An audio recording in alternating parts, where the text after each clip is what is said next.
From 11th। बहुत ही simple सवाल है। सवाल जैसा मैंने सुना जाना कि यहाँ पे डेटा दे रखा था कि इसके लिए एंथैल्पी चेंज इतना, इसके लिए एंथैल्पी चेंज इतना, तो इसके लिए एंथैल्पी चेंज कितना होगा।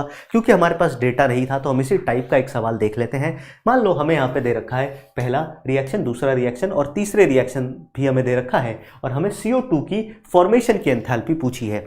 आप लोगों ने पढ़ रखा होगा कि किसी भी रिएक्शन की एंथैल्पी, मान लो इस रिएक्शन की अगर हम बात करें, इस रिएक्शन के लिए डेल्टा H रिएक्शन को हम इन टर्म्स ऑफ फॉर्मेशन लिख सकते हैं। इन टर्म्स ऑफ फॉर्मेशन कैसे लिखेंगे, तो आप बोलोगे सर ये लिखते हैं समेशन ऑफ मैं n लिख देता हूं जहां पे n स्टोइकोमेट्रिक कोएफिशिएंट है, n into delta H formation for all the product, है ना, सारे के सारे प्रोडक्ट का समेशन, और इसको हम माइनस करेंगे summation of n into delta H formation of all the reactant. सारे प्रोडक्ट से रिएक्टेंट को हम सब्ट्रैक्ट कर देंगे। तो आइए देख लेते हैं इस सवाल पे। यहां पे अगर आप देखेंगे तो हमारे पास प्रोडक्ट क्या क्या है, Fe है और CO है, CO2 है। Fe की अगर हम बात करें तो ये सॉलिड स्टेट में है। आयरन, किसी भी मेटल का सॉलिड स्टेट उसका रेफरेंस स्टेट होता है। आप बोलेंगे सर ये तो इसका रेफरेंस स्टेट है, सर रेफरेंस स्टेट में डेल्टा H फॉर्मेशन 0 हो जाता है, बट फिर भी मैं पूरा स्टेटमेंट लिख के आपको दिखाता हूं कैसे इसको सिंपली कर सकते हैं। तो डेल्टा H रिएक्शन जो कि Z किलो जूल है, Z किसके बराबर होगा सर, सबसे पहले प्रोडक्ट ले लेते हैं 2 इंटू इसके स्टोइकोमेट्रिक कोएफिशिएंट 2, तो 2 इंटू आप लिखेंगे delta H formation for Fe solid plus 3 into delta H formation for CO2। अब माइनस करेंगे और बड़का ब्रैकेट लगाएंगे क्योंकि साइन अंदर बाहर चेंज हो सकता है,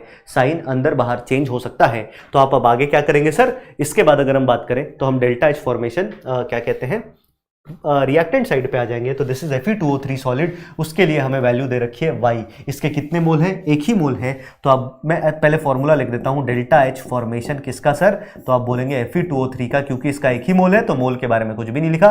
प्लस हम क्या करेंगे ब्रैकेट के अंदर ही delta H formation for CO का डेल्टा H फॉर्मेशन हमें दे रखा है, बट अभी मैं सिंबलिक फॉर्म में रिप्रेजेंट कर लेता हूं 3 into delta H formation for CO gas. सबकी वैल्यू एक एक करके लिख लेते हैं। आप बोलेंगे sir 2 into delta H formation for iron, iron is in reference state, reference state में इसके लिए डेल्टा H फॉर्मेशन 0 होता है। इसकी बात करें तो CO2 के लिए वैल्यू कितनी थी सर, CO2 के फॉर्मेशन के लिए वैल्यू कहां गई कहां गई कहां गई, यही हमें निकालना है।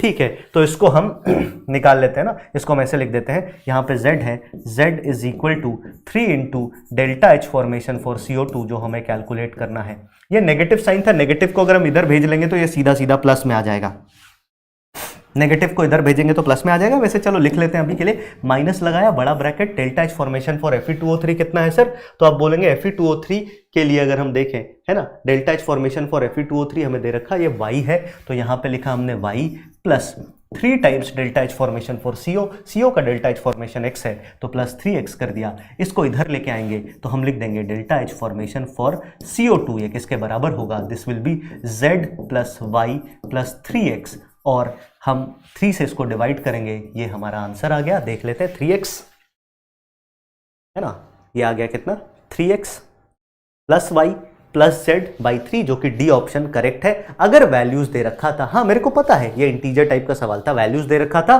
तो इस तरीके से हम वैल्यू निकाल लेंगे। जो भी वैल्यूज दे रखी थी ना XYZ की, एग्जैक्ट वैल्यू नहीं मिली तो यही फॉर्मूले पे जो भी आपको वैल्यू दे रखी थी इस फॉर्मूले पे रखना, XYZ की वैल्यू आपको अपने आप आंसर मिल जाएगा। चलिए इसके बाद आगे आते हैं अगले सवाल पे। अगला सवाल केमिकल काइनेटिक्स से रिलेटेड है।